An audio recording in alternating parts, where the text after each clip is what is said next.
podcast is part of the Sports Social Podcast Network. Hello and welcome back to 49 Unbeaten, the official Arsenal Babble podcast. And we're back now for our Arsenal segment of today's podcast. And we're going to talk a little bit about Arsenal. And if you saw our last episode, I'm joined by two fantastic guests. We've got Sam Akpan. How are you doing, man? You all good? I'm blessed, man. Happy to be here, man. You've been covering the Arsenal this season, haven't you? And how's that been for you? Yeah, got the opportunity to go to three home games. So I went to Tottenham, Crystal Palace, and Aston Villa, and man, honestly, can't say I've hated Arsenal any more than I did watching those games. So no, real honor, real pleasure. Good to hear, man. We'll dive into that a little bit more in a bit. But Namdi, as always, Arsenal Babble and talk your talks. Namdi, how you doing, man? Why did Sam get introduced first this time? What's going on? What's going on here? No, I'm good. Thanks. Good to hear. But yeah, Sam, just to have a little talk about that. You've been covering just plug your stuff and let us know what you've been doing. What have you been doing for Arsenal, and how's it been for you? Through a program organized by the Black Collective of Media and Sport, they have a partnership with Arsenal to kind of help underrepresented journalists.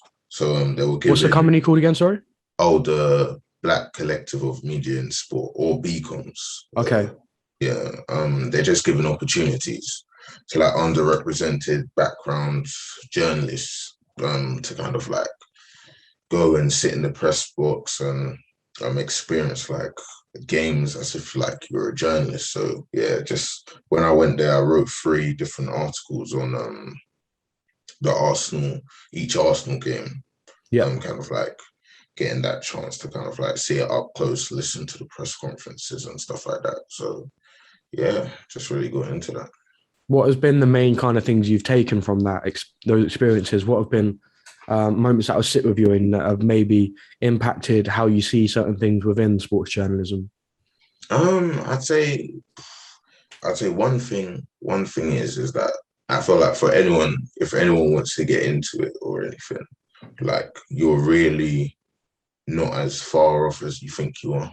I know you might read The Athletic or you might read all these blogs and you're thinking, oh, these guys are insane. How do they do all of this and do that? But then once you kind of get one experience, you're kind of right, these people are just they're right there. You can just go talk to them, ask them any advice, that kind of thing. A lot of people want to help you, no matter who you are, type thing. So yeah.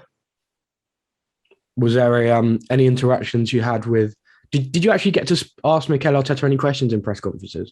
No, they ain't let me. My mic was on mute. They knew better. They knew better than to let me get hold of that. I said it would have turned into a job application real quick. I just said, Mikel, man, hey, you ever thought about 4-1? Hey, bring me in, bro. Bring me in. So yeah. I mean, you chose 3 good games to go to, in our opinions. I mean, the North London derby, I was at that game as a fan, and then what was it? Sorry, the Aston Villa game, and which other one? Sorry, Crystal Palace. Yeah, so you've been to 3 really good games, and I think from the perspective of a journalist, it's kind of everyone. It's a big dream of mine, and I'm sure many other people that will watch this content. And here's to many more appearances from everyone in that press box. And Namdi, what have you made of Arsenal this season? I know on this channel we haven't really had a chance to cover many of the games up to this point, but just to briefly summarize, it went from very bad to quite good, didn't it, quite quickly? Yeah, I couldn't put it better myself. I think obviously as a Gooner, I think obviously you can relate to this, that we try and not get too excited too quickly, because we've seen in the past how quickly we could be made to look like fools, So obviously we try. For me, I try to keep a lid on it and not get too excited a couple of weeks ago. But I mean, as weeks have gone by, games have gone by, and performances just continue to get better and better. I mean, it's hard to not be impressed, you know, Yeah. and surprised. Oh, if I'm being honest, I can't say I expected this. There's been a lot of surprises from this team. Arteta's tactics have surprised me. Ramsdale performances have surprised me. Orba's form has surprised me. There's a lot of things that have surprised me in this run. And honestly, yeah, I just think the longer it can continue. I've got a huge test on the weekend, and I will talk about that Huge test. Huge test test. on the weekend. But yeah, literally, if we can continue this recent form we've been on, I mean, the sky's the limit for us this year, honestly. 100%. Sam, what have you made of the on-pitch performances from Arsenal? Obviously, being in the media press box, it's been your job to analyse and take apart some of that. What have you made of these performances since, obviously, the torrid start to the season? Arsenal are a weirdly inconsistent team. And I don't mean that too negatively, but a pattern in every single game that I saw was start, front foot, take the impetus, get something, maybe score, and then kind of not take your foot off the gas, but just allow just enough for like a team to like crop back in. Which, I mean, because you have such a good defense, is not necessarily the worst thing in the world. Can you say that again, just for like our own satisfaction? What defense? bang average defense. Bang average. But nah, like I've really been impressed with like I think last year you didn't really get that luck. There's a luck here, but it's not like a luck that's oh yeah, like you don't deserve to win games. Yeah. It's almost like a winner's luck. A bit like how when you see like Chelsea beat Brentford and then Chelsea, like the hallmarks of like good teams is that when you're not at the races, you're still winning. Yeah. And I feel like for Arteta, and I always say this because I know you guys will probably talk about like the Liverpool game and stuff. When you look at a team's 38 game season, look at Arsenal, 10 of those 38 games will be against the Chelsea, Tottenham, Arsenal, United, City, whatever, Liverpool. The other 28 are against your Evertons, your Brentfords, your Leeds, your Newcastles. Those are the games that will determine whether you finish top four or not. It's not going to be, again, a point or winning at Anfield. Because no one wins at Anfield, that kind of thing. No one wins at the Etihad, that kind of stuff. So it's like, I feel like if you've shown that Watford, Norwich, we're not playing great, but we're dominating the game and we leave with the 3 points. Is it the most convincing thing in the world? No. Is it, clicking on all cylinders? No. Is Aubameyang, Smith Rowe, Saka going to be like a real Champions League front three? Probably not. Like, I do feel like there's places to improve. Even like, I look at your back line, Tomiyasu, Tavares, there's like a rawness to them. They're great, and I think they fit, but there's also a rawness to them that I feel like watching them live has kind of like been like, okay, like this guy's good, but you can see that, oh, maybe he's not doing or Tomiyasu and White swap positions a lot, which is something that I wouldn't see on TV. Like they rotate a lot. So it's kind of like, okay, Tomiyasu is a good centre-back, is just as much as he is like a fullback. So 3 at the back, maybe in the future, who knows? But there's a great foundation to build on. So I would say for the most part, I'm impressed with Arsenal. That's the thing on that point, to carry on that point, what you said earlier, which I think is very, very, one thing we need to, and that's why I'm trying to say as Gooners to not get carried away, because we are, and I remember we was on a podcast, we was on an episode a couple weeks ago, and I said the same thing. When we're comparing ourselves to Chelsea and Spurs, Chelsea and United and Liverpool and whatever, even United as well. These are teams that are very close to the finished article, if not already the finished article. We are not. We're not. We're on the right track. I wouldn't put us as a Champions League team yet. And I think we're just on a team in the right direction. And so that's why when there is a thing where, even though it's almost, we're not faultless at the moment. And I think one thing I would say about Arsenal in the last recent weeks is literally what you just said. we start off really, really well and we press really hard and we do normally get a goal or two. But the amount of times I've seen us in the last couple of weeks, whether it was Watford, whether it was Leicester, whether it was Villa, whether it was Spurs or Burnley, the amount of times 60, 70 minutes, we just gas out. And maybe the intensity that we were playing with for that first hour, it decreases a bit. And the amount of times we've let either consolation goals go in or had to hang on for a 1-0 like we did at Watford or like we did at Burnley a couple of weeks ago, let Leicester have a barrage of shots. The amount of times I've seen us do that, I think that is the only thing I want us to do going forward is start the game how we and finish the game how we started. Finish with that same intensity. Keep still be pressing the defense and keeping the ball and just dominating a game for 90 minutes. I haven't seen us do that yet, and until I can see us do that, that's the only time I can say, you know what, maybe there was a Champions League run here. Do you know what I mean? With that in mind, then, Namdi, where can Arsenal finish the season? Where can we or where should we? Where do you think this Arsenal team will finish the season, and what needs to happen for that to happen? I think we should be looking to finish fifth. I think we can finish fifth. Depending on honestly, like depending on the situation at Old Trafford, I think Man United are literally a manager and a CDM away from being a very good team. But it seems the Glazers don't want to make that move. So all power to them, Ollie in. But until that happens, I think West Ham are very good. I still feel like, I mean, I could be wrong. I still feel like the Europa League will hinder them a bit. I don't know why it hasn't so far, but they've been amazing and rightfully so are fourth.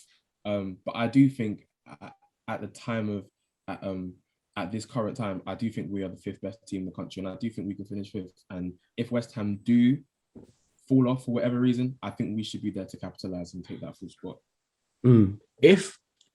Finishing fifth, I think with this squad is realistic, but this season is like no other that we've seen before. Yeah. Because we've got the African Cup of Nations, which we'll see players start to leave for in about a month, I believe. Well, less than a month. At some point in December, players will have to report for their countries for international duty. Sam, how much do you think that will affect the Premier League as a whole, let alone just Arsenal? You look at players, teams like Liverpool, Sadio Mane, Mohamed Salah. That Liverpool attack's going to be completely different. Arsenal, Nicolas Pepe, Pierre-Emerick Aubameyang, Thomas Partey. The list goes on. The amount of talented African players within the league that will go off to represent their countries. Do you think that will have an impact on the final standings? Yeah, you forgot the most important one of all, Mohamed El Nen. Oh, yeah. You forgot El Nen. I mean, to be fair, if I mention Pepe, he's playing about the same amount as El Neni at the moment, so I might as well. True. That's true. But it will have a massive impact. I feel like when you look at Chelsea and Man City, I feel like what sets them apart isn't necessarily how good their starting 11 is, but how many players you have that fit seamlessly into that system. So you look at, you can have like two back threes. You have like Christensen, Rudiger, Aspilicueta. Then you have like Thiago Silva, Sarr, Chalobah. Even James can play centre back, and then Hudson-Odoi can play wing back, or he can play in the front three. Like those kinds of things are like why like the best teams nowadays are these like stockpiled war chests of teams. And I feel like with Arsenal, particularly, I feel like what Arteta is slowly doing is you can slowly see that he's not necessarily looking for that perfect formation yet, which, you've tried the 4-3-3, you've tried the AMN Lokonga when Partey was injured or unavailable. You've tried you have Xhaka, who hopefully he'll be back by the time like Partey and the rest of the guys go off to AFCON. But I think Liverpool will probably be hit the worst because I'm looking at their squad depth and it's like, okay, you got Salah, Firmino, Mane. Firmino's out for 6 weeks. You don't even have like a rough day on that.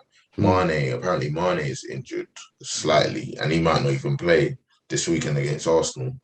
then you look at the midfield, guys are like Harvey Elliott, I think broke his ankle. Some of the guys there, like Thiago, is always like a bit of an injury risk sometimes, so you don't want to rush him back too soon. I think Robertson might be injured as well at the moment. Yeah, Robertson. Hender went back from injury as well. It's scary hours. It's scary hours for them guys, and it's like that lack of investment matched with the demands of the Champions League and everything. Like, it's not good. It's not good. So I feel like Arsenal only having one game a week, basically, minus like the Carabao Cup, is very helpful. Like, also in kind of like allowing that rotational squad option, so that when guys are gone, it's not like, oh, right, what do we do now? It's almost like, oh, we have like guys like even like Tavares and Tierney. Like Tierney has played well. I don't know if you guys saw his performance against, I think it was like, I can't even remember. The block he made from the penalty was fantastic. That game. He played. Yeah, quality baller. And it's like he's there, but you've got Tavares right there with him. So when Tierney went down earlier this season, Tavares stepped into that. Tavares can also play left back, right back. Probably could even play winger or something. He probably could play left wing, yeah, just everywhere. And that kind of like, okay, we can kind of like fill the gaps. So I think the teams that have the best planning are Chelsea, City, Arsenal. But I look at the other squads and I see Liverpool and I'm like, I cannot, unless Klopp really changes like the way they play, I can't see them maintaining. You mentioned it there, and I want to get into this because I want to get so many fans' opinions on this. It's been a debate for a while now. Kieran Tierney obviously has been injured, and Nuno Tavares has come in, and he's been fantastic. I think has been a really good, solid player in that left back role. Tierney's now obviously back and fit again. Does he come straight back in the side for you, Namdi? Oh, the reason I say yes is just because I've been so impressive with Nuno since he came in. The best Nuno in London. Best Nuno in London. Get that in there. He's been really, really impressive. And the only reason why I would put KT straight back in this weekend is just first of all because it's Liverpool. KT is a better player and is definitely better defensively, and that is just the only reason I go for that. I think maybe if it wasn't easier, and the fact that KT did play for Scotland as well, so he's clearly match fit and he's ready to get stuck in. That is the only reason why. But other than that, I mean, Nuno has put a really good case for himself, and I mean, we saw it last year when KT went down. We suffered, man. We Xhaka at left back and wherever we really and Cedric at left back, and Nuno is a very, very, very capable cover. If anything, probably knocking on the door for the starting spot. I think that was a signing that Arsenal needed to make with Kieran Tierney's injuries. Last season, that hindered Arteta's side massively with Cedric was playing left back at times. Saka was going there. Left back was a signing needed to be made. It's not one that I expected though. Like we definitely needed a left back, but when we signed him, I'll be honest. Like only 7 million as well. 7 million euros, I believe it was. Yeah, honestly, like and it's brilliant bit of business, honestly. Yeah. Sam, for you, Tavares or Tierney? Tavares or Tierney. I think it's very similar to Robertson or Tsimikas and like Hudson-Odoi or like Aspilicueta, right wing back. I feel like when you're playing against teams like Liverpool, as Namdi said, you're not going to be on the front foot. You don't expect to be on the front foot. And I feel like Tierney over Tavares has that engine. Yeah, maybe he's not as, good with the end product, like crosses or the flair to beat players or that kind of thing. But I think ultimately what you want is someone who's gonna, he's sure defensively and competent going forward.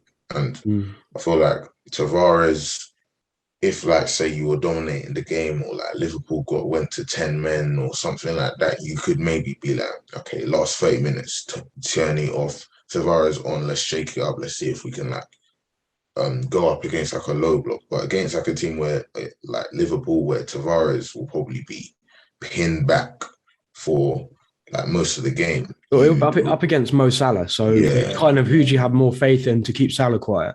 Yeah, and there is no keeping that guy quiet anywhere. So it's like, which one do you want? So I'd personally go Tierney. I've got to agree with you. I just think Tavares, as good as he has been, you can't just throw him in there against Salah and just be like, at Anfield as well. It's a tough one, but yeah, I think Tierney comes back into that side. Just going to touch on we started speaking about the Liverpool game now. Nandi, how are you feeling going into this game? Do you think, obviously, all those injuries we've just listed, if Thomas Partey is back in fit again, do you think we have a serious chance of beating Liverpool or getting some sort of result there? 100%. Do you know what it is? First of all, we're a good team. We're a good team. We're a good team. We play good football, and we're defensively solid. Let's be real about it. Liverpool are worried about us as well. When the same way West Ham was a banana slip, so are we. And we're not the walkover team. This isn't an easy 3 points for Liverpool. And Liverpool are gonna, even though they're definitely the favourites, Liverpool are gonna have to play well to beat us. And so the way I see this game, the way I think we should take this game is, I agree with Sam when he said our season isn't going to be defined by this. It would be defined by this if we go and lose 4-5-0 like we have previously. But if we go there and we play the way we've been playing, we press high, we stay defensively solid, and we stick to our roots, and we play our game, and whatever happens, if we do that and we come away with a respectable result, that's where our season goes from there. Because like I said, unfortunately, we're not in the echelon with Liverpool and Chelsea and City right now. That's not the company we're keeping right now. And our season is going to be defined by the 5th to 9th, 10th positions in those games. Getting them 3-6 pointers there is where our season is going to be defined. So I think this weekend, even though it's a huge test, I don't think it's the be on end all. And I think Liverpool are worried about us as well. It is a huge test, and it's in some ways the first proper test of this new look Arsenal defence. Coming up against Liverpool. Sam, do you think Arsenal can get a result at Anfield? And what's it going to take for Arsenal to get that result? I feel like you can. I never really can count out Arsenal nowadays. I feel like if there's anything that I really respected about Arteta even before like this whole project started to build, was that against the big teams, you've kind of moved past that battering stage. Like, I used to think, okay, you go Anfield for 3-4-0, easy. I remember Suarez. I remember there was a year you even went 1-0 up, and I was just like, I'm sure you're getting back. And sure enough, you got back. Like, you have like a defensive shape that's like it's hard to play against. Like, it's just if you sit deep. So if you sit deep and kind of like play to the strengths of what you can do on the counter, maybe you can catch out Liverpool's high line, or you can find space behind Trent and Robbo or Tsimikas, or whichever one plays. But I think the problem is that with Liverpool, there's always that danger of like, if you don't adapt accordingly to them, they will find something and they will just like bully you into submission. And like, they did that to Brighton, and then Brighton luckily like found a way back with the midfield. And now that they have Thiago back, I'm looking at that midfield, and it's not as stopgap makeshift as it might have looked in the past. But that's the thing, on that point of what you're saying. Like, don't you feel like, from an Arsenal point of view, if we do go there and we say for example, we go KT, we go back three, we go KT, we go Nuno left wing back, whatever. Don't you think we've lost before we even started? If we're going there to be like, okay, let's just shut up. Whatever we've done for the last couple of weeks, we're changing everything. We're changing the system. Let's just try to stop them from scoring and scoring the counter. Don't you think that would be detrimental for Arsenal? Yeah, but I would. It could be, but like we've said, like earlier on, I haven't seen a game where you've not like ceded a large chunk of it to the opposition. Not like the whole game, but like there have been parts where you let the opposition dominate. So I'm thinking about that Liverpool team, and I'm thinking, okay, if you're gonna sit back on them a bit, then they get into that cruise control. Oh yeah, let's just Trent, Salah, and then moment of brilliance, and you're 1-0 down. It's hard for me to see a way back if you're in your shell. That's why the first 20 minutes will be so massive, because that's when Arsenal are best, and that's also when Liverpool tend to be best as well. Like we have to get that first goal on the weekend, because and we haven't seen us go 1-0 down in this run anyway. We haven't seen us go 1-0 down, and we haven't seen but we have seen us we stay strong to it, to be fair to it, but we have seen us be under pressure from attacks. Whether it was the Leicester game, Ramsdale had to pull out how many worldies of saves to keep us in that game. And I agree with you. I feel like I personally think we have to take the game to Liverpool. We do have to still be defensively solid, but I think if we do go there with the defensive mindset, I think they'll just take us apart with players like Thiago that can pick the passes of a low block. Yeah, man, it's going to be a good game. Yeah. Do you think Arsenal's young players can be the difference in this one? Saka and Smith Rowe obviously in form. West Ham did it. I like it. Don't get me started. Obviously, West Ham managed it. And Sam, do you think that Arsenal's young players can potentially make the difference in providing a bit more attack? Because over the years we've seen Arsenal go to Anfield, and we've just seen being pinned back and balls into the box and just defense, and then just goals conceded. It's not been a nice place to go to as an Arsenal fan. And even a couple of years back in the Carabao Cup, it was a bizarre game. Was it 4-4 or 5-4? Yeah, it's like 4-4 and then penalties. Incredible. There's always goals, and unfortunately, it's not normally in the Liverpool net. It was 5 that game. Yeah, it was 5. Something like that. I just remember Joe Willett scoring an absolute worldie. And then Ox went and did the same thing. Oh yeah, and Maitland-Niles' cool penalty, but I mean that was a conversation for another day. But can Arsenal's young players be the difference in this? It's a weird one. Because when I look at, I'm trying to imagine how Arsenal would score, right? And when I think about like the chance creation, I'm thinking, okay, Liverpool go forward and you kind of like catch them in between, like their midfield is disjointed, or you catch them out. And I'm picturing ESR, right? But the thing about ESR for me and Saka and Aubameyang, it's just that I feel like that last combination play isn't that great most of the time. I feel like because of how good like your first kind of transition is, I don't know, I just can't see that, final pass going through and, oh yeah, Saka being in on goal. Like, I don't see that chance a lot. Maybe it's because, like your transitions start quite deep. So you're asking a lot of like Smith Rowe, and Smith Rowe is a great ball carrier, but that final pass, like to put someone in on goal, like I'm hoping maybe, high line, Aubameyang can sneak behind or Saka can sneak behind, but I feel like the young players will be good and I think they'll show positive glimpses. But when I'm thinking, okay, make the difference, I'd have to see something that I don't feel like I see that much, which is that expert, like final link-up play. Because look at like Brighton's second goal against Liverpool, where it starts from Sanchez and they just cut through that midfield. I'm just thinking like Liverpool's midfield isn't going to be anything near as poor as it was then. So personally, I can't see it. I'm gonna go out on a limb and say I can't see it. But Arsenal, more power to you. You beat Liverpool. That helps me as a Chelsea fan. So we on your team, buddy. We on your team. I think the midfield is where this game is won and lost, and obviously there's so much talk about who's going to be coming in, and Thomas Partey, is he going to be fit? I think it will help our chances of winning massively if Partey is fit, because Lokonga and Ainsley, Maitland-Niles, as well as they played against Watford, Anfield is a whole different animal, isn't it? So got to start on any, mate. Start on any. It'll be interesting to see what happens there. We're going to wrap up the Arsenal podcast there. It's been a pleasure, lads. We'll finish this off with a couple of score predictions for the game, for the Liverpool Arsenal game. Namdi, I'll come to you first. How are you seeing this one working out?